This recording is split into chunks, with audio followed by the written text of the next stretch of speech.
మొక్క మీలో చాలామంది బంతి మొక్కల్లో ఆకులు ముడత గమనించే ఉంటారు. చాలా మొక్కల్లో ఆకులు ముడుచుకుపోతాయి, ఆకు చివర్లు ఎండిపోతాయి, చిగుర్లు వంకరపోయి మొక్క పెరుగుదల ఆగిపోతుంది.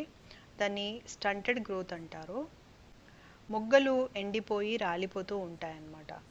సో ఇలా ఎక్కువగా బంతి మొక్కలు, టొమాటో మొక్కలు, మిరప మొక్కలు ఎక్కువగా చూస్తాము. ఇలా ఆకుముడత 2 కారణాల వల్ల జరగవచ్చు. ఒకటి కాల్షియం డెఫిషియన్సీ లేదా మట్టిలో ఏదైనా వైరస్ వల్ల కూడా కావచ్చు.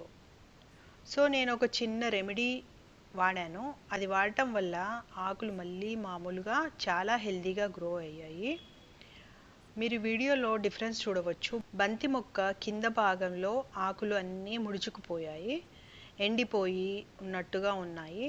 మొక్క పైన భాగం మాత్రం ఆకు ముడత మాయమైంది. ఆకు క్లీన్గా ముడత లేకుండా ఉంది కదా. సో నేను వాడింది ఈ చిన్న డబ్బాల్లో పదార్థం.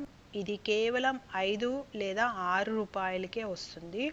ఇది కాల్షియం కార్బోనేట్. ఇది ఎక్కువగా పాను ఆకు తినే వాళ్ళు వాడతారు. దీన్ని చున్నం కూడా అంటారు. ఇది వాడటం వల్ల మొక్కకి కాల్షియం అందుతుంది. అంతేకాదు మట్టి యొక్క pH స్టేట్ కూడా అడ్జస్ట్ అవుతుంది.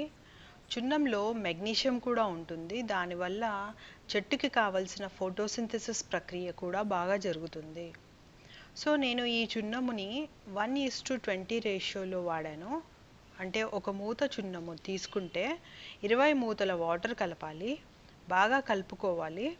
తర్వాత ఈ సొల్యూషన్ చెట్టు పైన స్ప్రే చేయాలి. నాకు కొన్నే మొక్కలు ఉండటం వల్ల ఒక మోడిఫైడ్ సిరింజ్ వాడుతున్నాను. ఎందుకంటే ఇంత తక్కువ సొల్యూషన్ స్ప్రే బాటిల్లో చేయలేం కదా, అందుకనే.